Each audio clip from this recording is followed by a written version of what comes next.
What is going on YouTube? This is Max coming back at you once again with another video. This time we finally got the latest update from Sony for VRR updates for the 2021 Sony TVs. Now if you like this type of content, if you could do me a favor by hitting that like button and that subscribe button, I greatly appreciate it.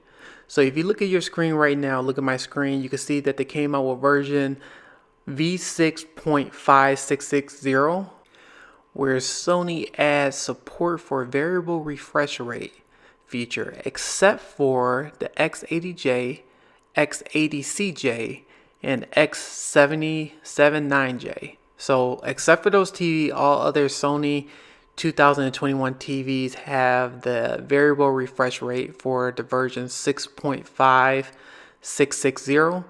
And also they added a built-in mic sensitivity and added support for 4K mirroring for Dolby Atmos for AirPlay video.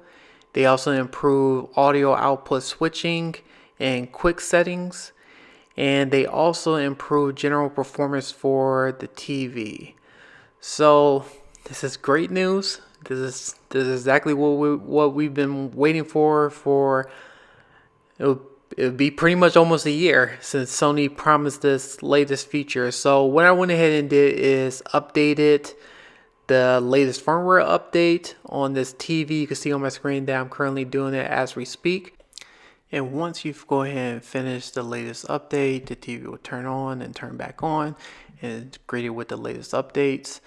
But from here, how to enable the VRR feature for Sony is, first I'm about to go ahead and go to Bravia notifications first.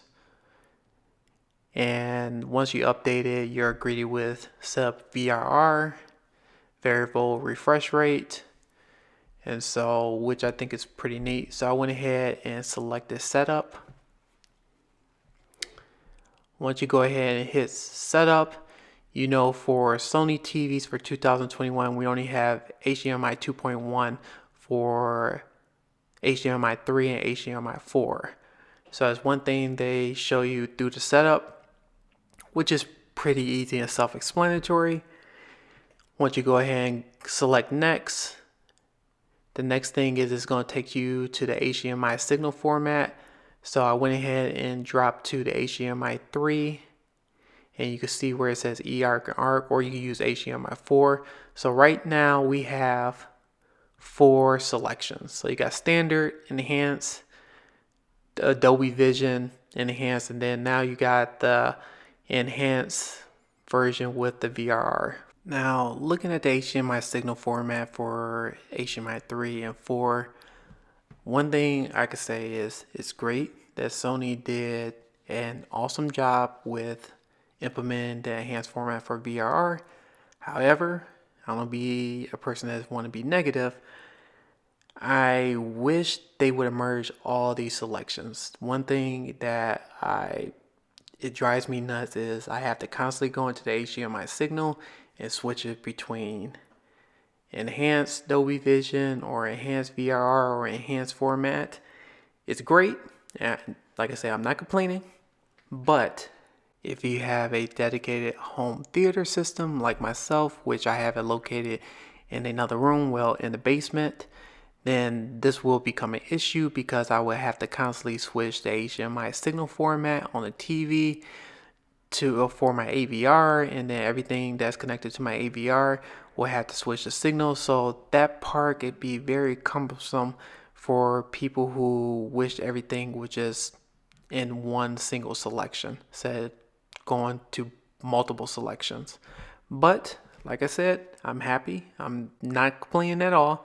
Sony did a good job by adding this VRR that was promised to us, but I just had to note and add that as a negative on my side just because of that. Now, since this TV is in my bedroom, like I said, I don't have no issues switching signals, but if it was in the basement, this would be a totally different discussion. And people who do have dedicated home theater systems, I think you understand exactly where I'm coming from when you're switching, going back and forth, especially if you have a PlayStation 5, Xbox Series X, and then if you have a 4K player and Apple streaming device like an Apple set-top box or any other devices connected to it, and even including PCs. Those are the things you got to think about when you have to constantly go into the HDMI format signal and constantly change the settings. That's all I'm just going at. So let's go ahead and start talking about the positives again. So I went ahead and switched to my Xbox Series X. And if you go into settings, I'm about to go ahead and set up the 4K 120 and enable the VRR. So right now I just had to update a couple of settings. And if you look at the 4K TV details, you can see that I had the 4K 120. So I'm about to go ahead and go to advanced video modes. And I'm about to go and enable everything. Originally, I didn't have the auto HDR or allow HDR because I switched my Xbox Series X from my gaming PC monitor to the bedroom TV, so I'll go back and forth. But right here, you can see you have variable refresh, VRR, and you also have ALLM that is enabled, so you can look at the checkbox. Everything looks good except for the Dolby Vision and the Dolby Vision Gaming. So I'm about to go ahead and start Halo and see how that looks and just give everyone kind of like a quick update of how the gaming looks. So I'm about to go ahead and switch over to Halo right now and go through the settings and go ahead and just play a little bit of the campaign mode just to see if I see anything different. This will be my first time actually implementing and enabling VRR, so I think this is pretty much a good game, especially playing at 4K 120 and see how everything looks. So I went ahead and just go through the settings real quick, and I'm about to go ahead and jump on to the campaign. One thing I could say so far, as in playing a little bit of gameplay, is that it is still buttery smooth at 4K 120, and I do not see any type of issue with the VR enabled from what I can tell. One thing I can say, I have noticed that I do not see any type of banding, which is a good thing. So I'm about to go ahead and show that, but I also went into settings too because I wanted to see how that looks. It looks like everything is there. Like I said before, I'm looking at this for the first time, and I just went ahead and just did a quick gameplay just to see how VRR works.